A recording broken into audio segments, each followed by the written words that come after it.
Dans cette vidéo, on va voir comment est-ce que l'agence Nori est passée de 17 000 à 65 000 euros de chiffre d'affaires mensuel en l'espace de seulement quelques mois et à travers le parcours qu'elles ont suivi avec le charbon. Ok, je vais tout vous expliquer, je vais rentrer dans les détails, je vais vous expliquer aussi des choses qui sont un peu plus théoriques, mais qui pour autant sont très très importantes.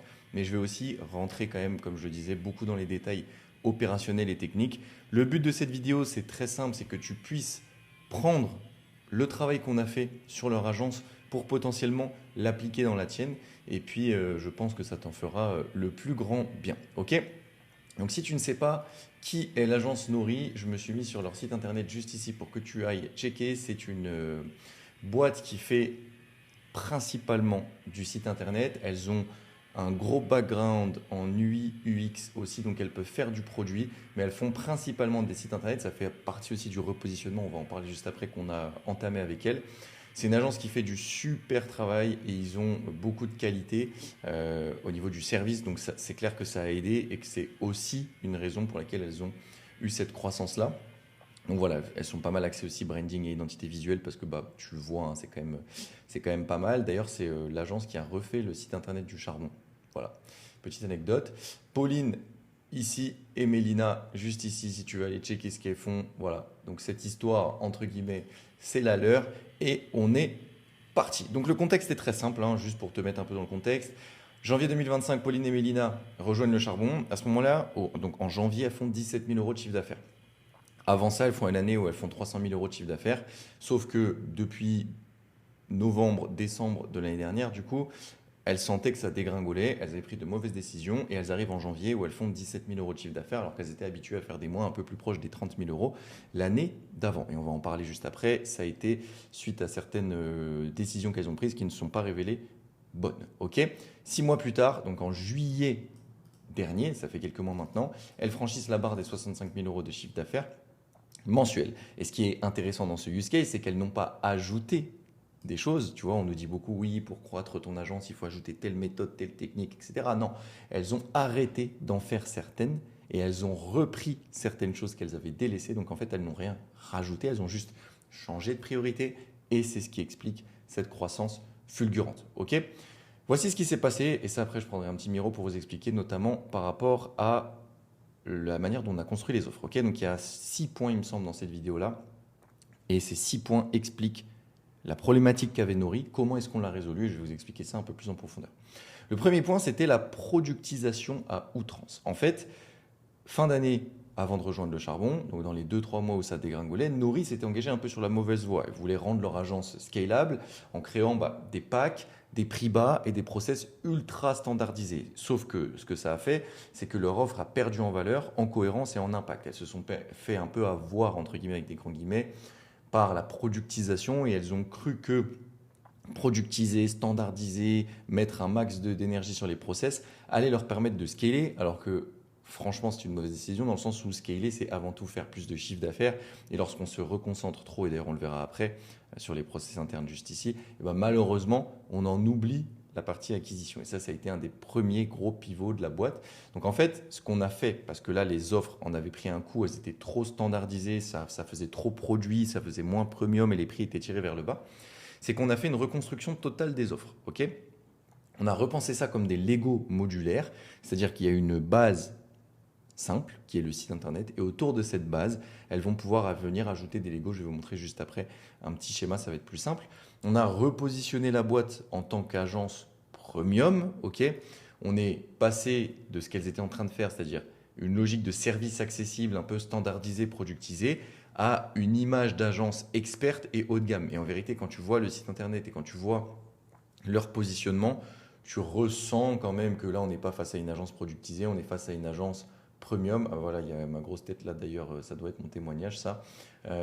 Mais tu vois, on est face à une agence premium, ça se voit et c'est hyper important parce que elle s'était éloignée de ça. Or, quand on fait par exemple du branding ou du site internet, on a deux possibilités. Soit on productise tout et on vend très peu cher, mais c'est dangereux. Soit on se rend premium, haut de gamme, et on vend beaucoup plus cher avec des paniers moyens beaucoup plus élevés. C'est exactement la décision qu'on a prise avec elle. On a aussi simplifier l'expérience client, tu vas voir, en mettant des offres qui sont très simples à comprendre du côté client. Je vais te montrer pourquoi juste après. Et donc, on a mis plus de clarté, plus de visibilité, plus de confiance. Le résultat de ce premier problème qui était, elles avaient voulu standardiser, tirer les prix vers le bas et optimiser tous les process, c'est qu'elles se perdaient en termes de chiffre d'affaires. Et là, on a multiplié la valeur perçue par 3, mais même en vérité par 10. On ne peut pas trop le quantifier, j'ai mis par 3, mais on ne peut pas trop le quantifier, on l'a vraiment multiplié. On a eu affaire à des clients beaucoup plus qualifiés et une image de marque claire et solide qui est celle que tu vois actuellement, que ce soit sur LinkedIn ici ou que ce soit sur le site internet qui est quand même vachement, vachement orienté premium. Et donc ça attire des clients premium. Pour aller un peu plus loin dans ce que je te disais de l'offre des Lego modulaires, je vais t'expliquer. Alors là, je ne fais aucune rétention d'informations et du coup, ça va servir à ceux qui écoutent. En gros, la manière dont on a formulé leurs offres, et c'est ce que je dis beaucoup aux agences du charbon, surtout dans ces domaines-là, c'est d'avoir en fait un Lego principal qui est l'offre principale. Okay, donc elles se sont axées sur, on fait un site internet avec quelques éléments, etc. Donc la base de la base, et à ce truc-là, elles lui ont mis un tarif. Okay, ce tarif-là, en fait, c'est ce qu'on appelle la core offer. La core offer, c'est l'offre principale, c'est l'équivalent de ton gros bloc de Lego, de ta base de Lego. Okay, et derrière, ce qu'on a fait, c'est qu'on a été ajouté à ça des add-ons, des petits add-ons, là, ou add-on en français si tu préfères, donc des petites choses que tu vas ajouter ici. Donc par exemple, si la boîte voulait un blog, hop, et ben elle venait et elle le mettait, elle l'ajoutait comme un bloc de Lego en fait. Hein. Hop, ça venait créer. Ce qui fait qu'elles avaient leur offre principale, plus elles avaient le petit add-on qui était un blog par exemple, qui venait augmenter le panier moyen. Ensuite, elles avaient un autre add-on, par exemple, je sais pas moi, préparation. Ou alors une autre page, tiens, une autre page complètement. Hop, elle tirait le bloc et elle venait le mettre ici. Ce qui fait qu'on se retrouve avec un plus gros Lego. Tu vois. Ensuite, elles ont toujours un bloc SEO. Donc, elles font ton SEO après avoir fait ton site internet. Pareil, c'est un add-on et donc ça vient se coincer ici, excusez-moi pour la qualité du dessin, ça vient se coincer en fait à ce Lego. Et petit à petit, en fait, ce que ça fait, c'est qu'on part d'un prix qui est juste ici. Et on arrive sur un prix qui est beaucoup plus élevé. Pourquoi? Parce que ce qu'elles vendent et ce qu'elles proposent directement aux clients, c'est ce premier bloc de Lego là. Donc c'est le site internet avec quelques options et une page, etc. Et le design et le branding, tout ça. Mais au final, ça, il me semble qu'aujourd'hui, elles le vendent 3009. Si je dis pas de bêtises, j'ai pas envie de dire de bêtises, il faudra aller vérifier, mais il me semble que c'est ça. On est sur 3009 sur le package classique, mais avec tous ces add-ons là, parce que les clients en ont besoin. Les clients ont peut-être besoin de plus de pages, les clients ont sûrement besoin d'un blog pour leur SEO. Et puis après, vu que le blog est fait, les clients vont se dire on va leur laisser le SEO. Et on passe d'un panier moyen à 3009 à un panier moyen peut-être à 7000, tu vois. Et en fait, ça fait toute la différence. Et côté client, l'interface est très facile à comprendre, c'est ce que je mettais juste ici. On a simplifié l'expérience client. C'est très facile à comprendre. Pourquoi? Parce que le client, lui, il ne sait pas ce qui se passe. Il ne comprend pas en fait que l'agence Nori va ajouter des blocs. Lui, ce qu'il comprend juste à la fin, c'est que ça va lui coûter ça et qu'il a la solution tout compris. Par contre, côté Nori, elles savent qu'elles ont une base qui vaut ce prix-là.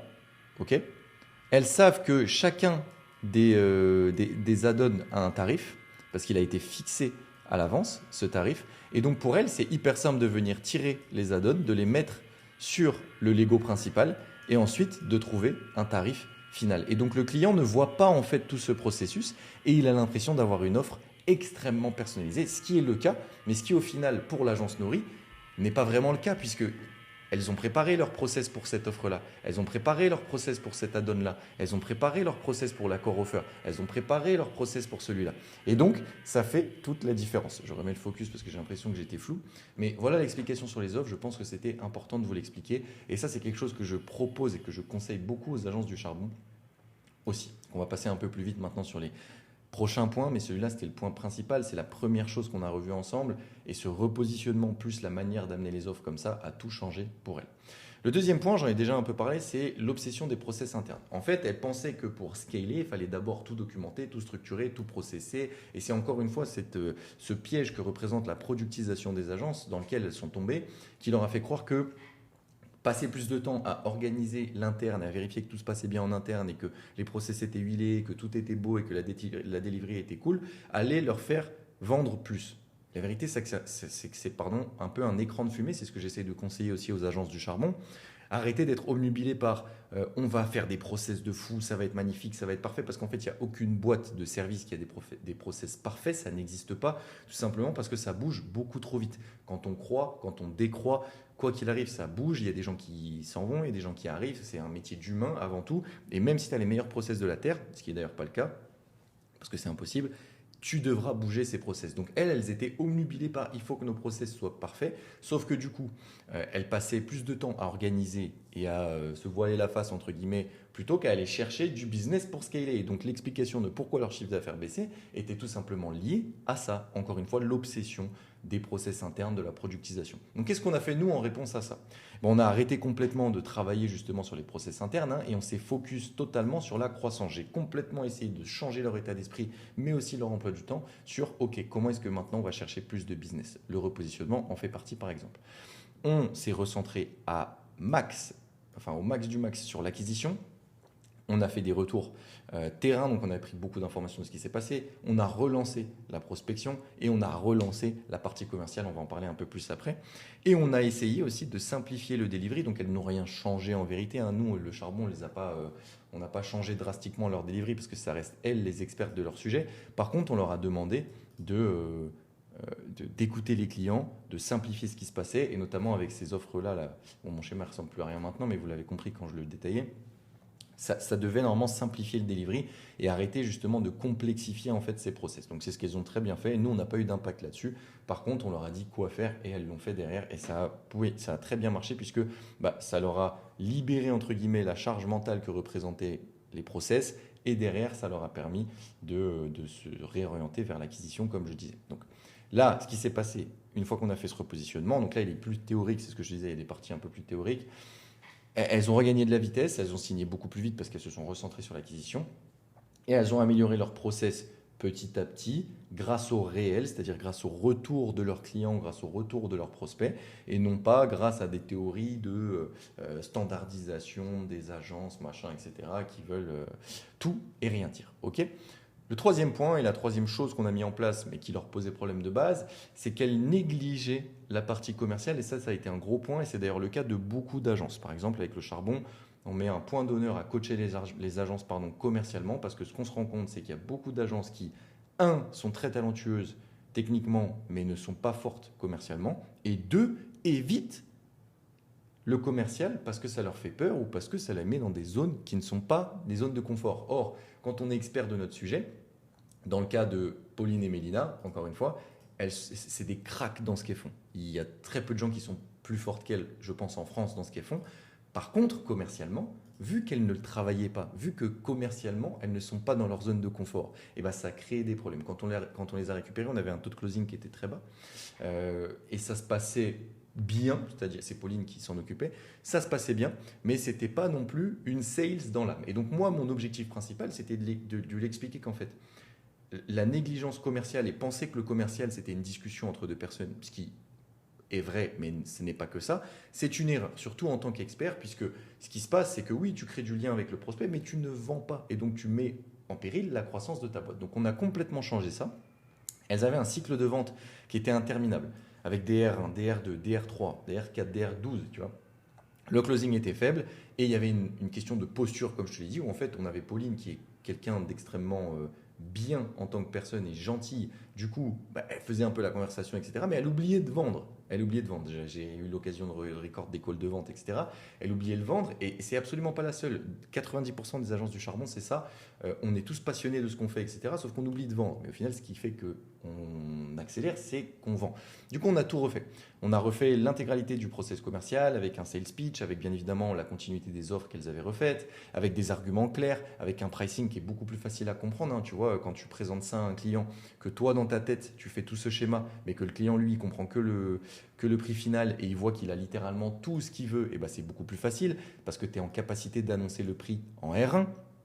Or, dans ces métiers-là, ce qui se passe souvent, c'est je prends les besoins en R1, je fais un devis, j'attends une semaine que la tension descende, et puis je propose mon devis en R2, et puis là, je me mange plein d'objections, et puis après, on refait un R3, et puis ça va pas encore, il n'y a pas le budget, et puis après, on modifie. Vous m'avez compris, on a coupé en deux tout ça, on a donné la possibilité à Pauline et Mélina d'afficher des tarifs directement en R1, on leur a imposé un cycle de vente R1 plus exceptionnellement R2 de temps en temps quand il le fallait. Ça a été beaucoup plus vite. Ok, donc le but, c'était de ne pas dépasser R1 et R2 avant la signature.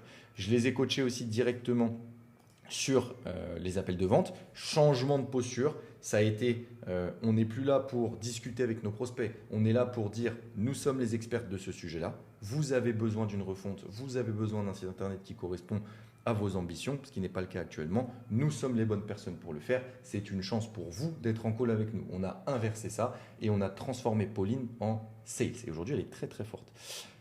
Résultat, elles ont multiplié leur taux de closing. Je sais que récemment, elles ont même éclaté. Je vais vous montrer directement sur le school. Elles ont explosé leur taux de closing récemment. Tac, tac, tac, tac. Voilà, regardez Pauline, c'est pas une connerie ce que je vous raconte, mais 73% de taux de closing actuellement, ce qui est colossal. Donc c'est pas moi qui le dis, hein, c'est une vérité. Son taux de closing a explosé, donc elle a continué à travailler bien évidemment après. Hein. Donc il y a eu un travail après, etc. Ça date un peu, il n'y a pas très longtemps, ça date du mois de septembre, donc c'était le mois dernier. Mais tu vois que quand on a fait le travail, ça a multiplié par 2 le taux de closing. Les ventes ont été beaucoup plus rapides, les cycles de vente ont été écourtés. La posture de Pauline a complètement changé. C'est devenu une vendeuse maintenant. Elle n'est plus là pour, entre guillemets, faire la discussion, même si ce n'est pas ce qu'elle essayait de faire. C'est ce qui en ressortait. Et elles ont compris qu'une agence sans fondateur, sales, mais genre purement sales et qui a faim, c'est une agence qui plafonne. C'est pour ça qu'elle plafonnait. Donc tu vois, énorme travail qu'on a fait sur ce troisième point, sur la négligence commerciale. Alors négligence, le mot est peut-être un peu trop élevé parce qu'elle ne négligeait pas ça non plus, mais elle n'y accordait pas l'importance qu'il fallait lui accorder. Okay. Quatrième point, on a stoppé la prospection automatisée. Alors comme beaucoup d'agences qu'on récupère, souvent on nous dit ouais, moi j'ai envie d'automatiser ma prospection parce que ça me fait chier, etc. Et c'est pour ça que vous stagnez, en fait. C'est parce que vous voulez automatiser votre prospection. Là, en l'occurrence, Nori faisait pas mal de séquences de mails en masse. C'était pas trop personnel, c'était pas trop efficace. Il y avait vraiment aucun lien, aucun engagement réel. Ça marchait il y a encore quelques années parce que l'emailing de masse, il suffisait de mettre des petites variantes de personnalisation, etc. Et ça marchait bien. Aujourd'hui, fin 2025 et pour 2026, je le dis, ça ne marche plus de faire de la masse et surtout par mail, ça ne marche plus. Du coup, on a complètement changé ça et c'est ce que je leur ai expliqué. Je leur ai dit, vous voulez avoir des résultats, vous voulez avoir de la croissance, vous voulez paraître premium, il va falloir que sur toute la ligne, vous vous aligniez à vos ambitions. Être premium, ça veut dire être premium en branding, en site internet, en bannière LinkedIn, mais ça veut surtout dire être premium en prospection, être premium en vente, être premium dans la posture. Et c'est tout ça qu'on a essayé de changer, notamment en arrêtant cette prospection automatisée, parce que qui dit prospection automatisée dit prospection non premium en vérité. Donc ce qu'on a fait, c'est qu'encore une fois, on les a positionnés sur de la prospection humaine et chirurgicale. On a fait un gros focus sur LinkedIn parce qu'il y avait une espèce de facilité en fait pour les deux fondatrices à communiquer sur LinkedIn et surtout à échanger sur LinkedIn avec les gens. C'est une plateforme qui leur plaisait bien. Et surtout, leurs prospects sont quand même pas mal actifs sur LinkedIn, ce qui n'est pas forcément le cas d'autres agences. Il y a des agences à qui on ne conseille pas LinkedIn, la majorité oui, mais il y a des agences à qui on fait de la prospection, enfin on propose de la prospection qui n'a strictement rien à voir parce que le prospect n'est pas sur LinkedIn. Par exemple, beaucoup à qui on conseille du call parce que les cibles ne sont pas présentes sur LinkedIn. Elles ont fait un énorme focus sur LinkedIn.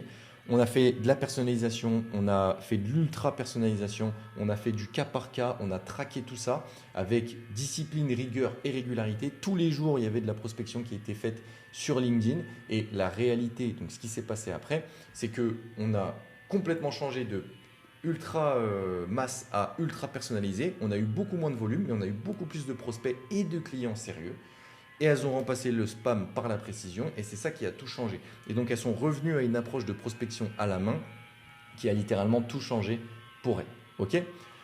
Le point numéro 5, c'était l'absence de stratégie inbound. Donc elles avaient communiqué, et c'était dans leurs habitudes de communiquer en fait sur LinkedIn, mais sur d'autres réseaux sociaux aussi, et on en parlera après sur la preuve sociale. Sur d'autres réseaux sociaux, c'était pas leur point principal, mais en tout cas, elles avaient l'habitude de communiquer et c'est des communicantes intéressantes. Du coup, elles avaient ce potentiel-là. Le problème, c'est qu'au moment où on les récupère dans le charbon, il y a cette prospection de masse qui prend le pas Et donc, il y a cette standardisation de l'agence et elles en oublient en fait un peu cette stratégie inbound. Sauf que, encore une fois, quand on est une agence premium et qu'on a un positionnement premium, il faut aussi avoir une présence, il faut que les fondatrices aient une personal brand, que la marque existe et que la marque s'impose. Quel est le vecteur principal pour faire ça? C'est tout simplement l'inbound, c'est-à-dire la création de contenu. Encore une fois, on a tout axé sur LinkedIn et on est parti d'un constat très simple. Dans leur métier, donc, c'est-à-dire refonte de site internet, les besoins des clients, ils sont implicites. En fait, il n'y a personne qui va te dire publiquement ouais, j'ai besoin d'un site internet, ou ça arrive très rarement.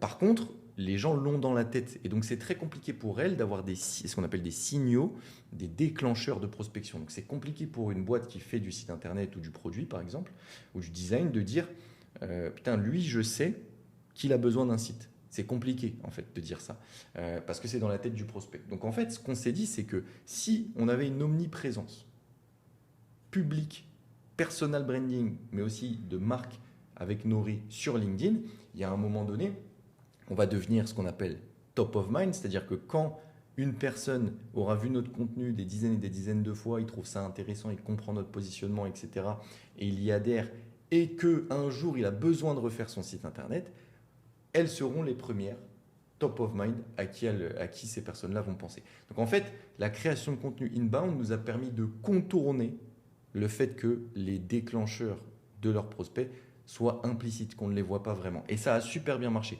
Elles ont reconstruit complètement leur stratégie LinkedIn. On a revu tout. Les piliers, on s'est vachement axé sur l'expertise, le storytelling et la preuve sociale. La preuve sociale, on va en parler après, mais elles en manquaient. Enfin, c'est pas qu'elles en manquaient, mais elles manquaient de promotion de leur preuve sociale, ce qui était vraiment dommage. Le storytelling, elles ne parlaient pas assez de leur histoire, elles ne parlaient pas assez de l'agence, des personnes qu'il y avait à l'intérieur de l'agence.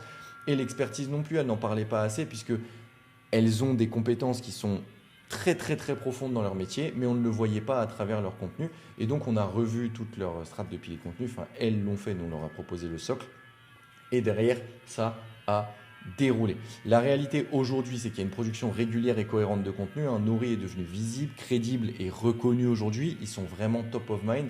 Tu vois, pourquoi est-ce que nous, on passe par Nori aujourd'hui? Alors oui, c'est parce que c'est une agence du charbon, etc.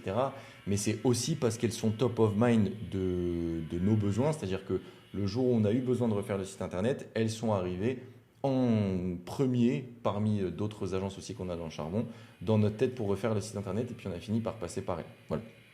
Et ça fait récupérer des deals et surtout, ça contourne le fait que les besoins des clients soient implicites et qu'il n'y ait pas de déclencheur explicite de prospection. Okay, et aujourd'hui, LinkedIn pour elle est un flux constant de leads, des gens qui viennent les voir, un positionnement fort, une réputation qui précède désormais leur vente. Et surtout, si tu es malin et que tu as compris, on a mixé les deux et c'est ce qu'on fait dans le charbon. On est des fervents défenseurs du mix inbound et outbound parce que plus tu es présent sur un réseau social sur lequel tu prospectes, plus tu as de chances d'être meilleur dans cette prospection-là. Puisque les gens, si ton profil est connu, si ton profil est top of mind, si ton profil est pertinent, c'est beaucoup plus facile d'aller prospecter derrière et d'avoir des résultats. Donc on a vraiment mixé les deux et ça a cartonné. Voilà.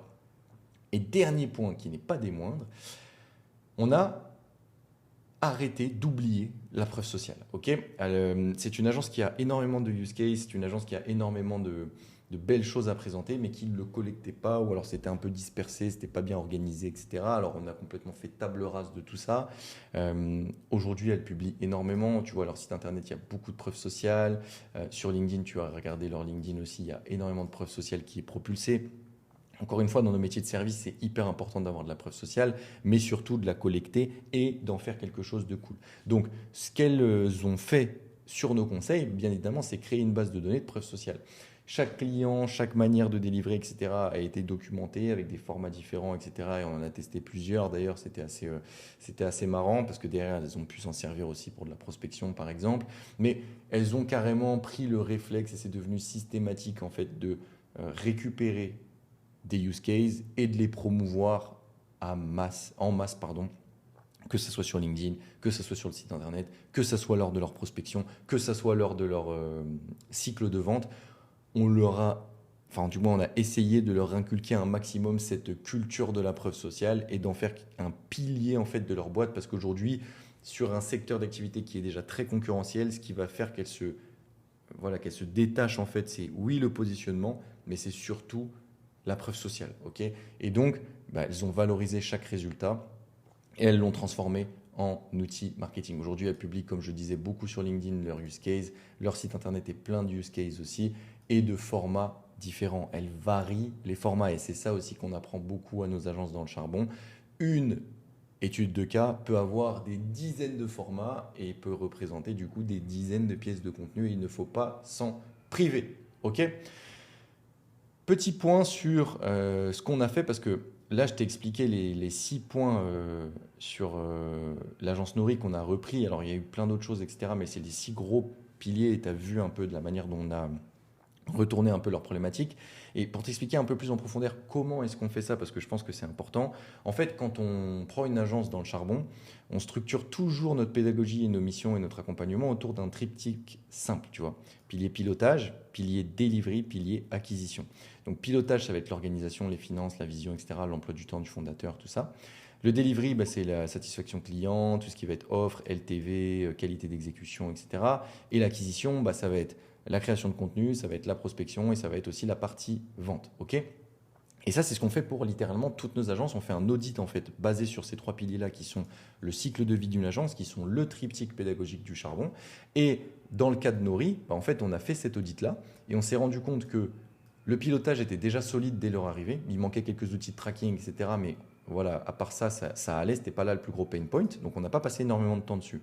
Par contre, le delivery, elles l'ont complètement refondu. Elles ont changé toutes les offres, elles ont changé tout le positionnement, etc. Donc ça, il y a eu un gros travail là-dessus. Et puis, c'est surtout sur l'acquisition. Donc parmi ces 3 piliers-là, c'est surtout sur l'acquisition sur lequel on a travaillé avec Nori, où elles ont créé une vraie machine sales, une vraie machine d'acquisition qui fonctionne bien et qui d'ailleurs fonctionne toujours bien, même si elles sont toujours en renouvellement constant vis-à-vis de cette stratégie d'acquisition parce qu'il n'y a aucune agence qui arrive à avoir une strat qui ne fait plus rien et qui pendant 2 ans arrive à faire du chiffre. Ça n'existe pas. Il faut toujours revoir ces éléments-là. Tu vois. Donc tu vois, en rééquilibrant ces 3 piliers-là, donc encore une fois, pilotage, delivery, acquisition, après l'audit, on a réinstallé en fait un espèce d'alignement. Moi, j'aime bien parler d'alignement entre ces 3 piliers parce qu'à partir du moment où en fait il y a un pilier qui est défaillant, la boîte ne va pas bien. Par contre, quand elle est alignée, tout va pour le mieux. Et dans le cas de Nori, ça a été fulgurant. Donc c'est une des réussites qu'on a on en a quand même pas mal maintenant des réussites comme ça. En vérité, j'allais dire qui est atypique, mais en vrai, non. On a beaucoup de réussites comme ça en vrai dans le charbon. Je touche du bois, ça veut dire qu'on fait notre taf plutôt correctement, mais on a quasiment 300% de croissance mensuelle en 6 mois, ce qui est colossal. Et même on a plus de 300 en vérité de croissance mensuelle. De 17 à 65, ça doit faire plus. Je ne sais pas pourquoi ça a mis 280, j'ai mal calculé. Et tout ça grâce à cette méthode-là, ok, et bien évidemment au pilier qu'on a vu. Donc voilà, on arrive à la fin de cette vidéo. Elle dure 30 minutes, je ne pensais pas qu'elle durait autant, mais bon, je me dis au moins que les personnes qui regarderont ça en sortiront avec des éléments très concrets et très intéressants. Du coup, leur transformation, voilà, elle n'a pas été magique, elle a été méthodique, difficile et progressive. Il y a des moments, j'en avais parlé un peu publiquement, mais il y a des moments avec Nori où ça ne se passait pas bien. Elles ont mis du temps à avoir les résultats. Pendant 4 mois, elles ont douté, corrigé, ajusté. Elles ont fait confiance au process parce qu'en fait, ce qu'il faut dire, c'est que beaucoup d'agences qu'on récupère dans le charbon doivent repartir, pas de zéro, mais doivent repartir par rapport à la manière dont elles fonctionnent maintenant de zéro. Et donc, c'est compliqué. Et surtout, ça ne se fait pas magiquement. Magiquement, ça ne veut rien dire, de manière magique. En un mois, ça se fait en plusieurs mois. Et ça a pris 4 mois avant de vraiment voir l'autre côté de la pièce, entre guillemets. Okay, et ce qui est important, c'est ce que j'ai mis ici en gras, là, c'est pas parce qu'elles ont ajouté que tout a changé, c'est ce qu'elles ont arrêté de faire qui leur a permis de changer. Okay, et ça, c'est important. Des fois, développer son agence ne veut pas dire ajouter la dernière méthode plus XXL VIP tunnel 2.0 là, ça veut peut-être dire simplifier les choses. Et c'est pour ça aussi que nous, on ne promouvoit pas une méthode, on en promouvoit des dizaines, des centaines, on promouvoit surtout celle qui est adaptée au contexte actuel dans lequel se trouve l'agence. Okay, et du coup, c'est pour terminer, si jamais ça t'intéresse qu'on fasse ces petits audits ensemble de ton agence et qu'on voit comment on peut bosser ensemble, tu trouveras un lien dans la description pour prendre un rendez-vous. Mais on fait le même travail en fait à chaque agence qu'on accompagne. On identifie les erreurs, on les corrige avec méthode, avec le temps aussi, et on s'y tient jusqu'à ce que les résultats tombent. Donc c'est pas évident, ok, mais ça le fait. C'est pour ça qu'on accompagne nos boîtes sur plusieurs mois. Et on a un très très bon taux de réussite. Encore une fois, le lien sera dans la description si tu veux aller prendre un rendez-vous avec nous et on pourra t'expliquer ce qu'on peut faire. Nori a mis 4 mois pour y arriver. ton agence peut faire pareil. On se retrouve de l'autre côté si jamais tu veux qu'on s'occupe entre guillemets de ton agence et qu'on te fasse passer au niveau supérieur. J'espère qu'en tout cas cette vidéo t'aura plu et j'ai essayé d'être le plus concret possible. Franchement, il n'y a eu aucune rétention d'informations et je pense que c'est du contenu rare entre guillemets sur nos métiers parce que ça relève d'une expertise qu'on ne trouve pas beaucoup et surtout d'une transparence. Où il faut oser le faire. Donc j'espère que ça aura été perçu comme ça et j'espère que ça t'aura servi. On se retrouve potentiellement en call si jamais tu veux qu'on parle de ton agence. Et sinon, écoute, on se retrouve sur cette chaîne. Je balancerai d'autres vidéos très intéressantes très bientôt. Reste branché, comme on dit, et puis à très vite.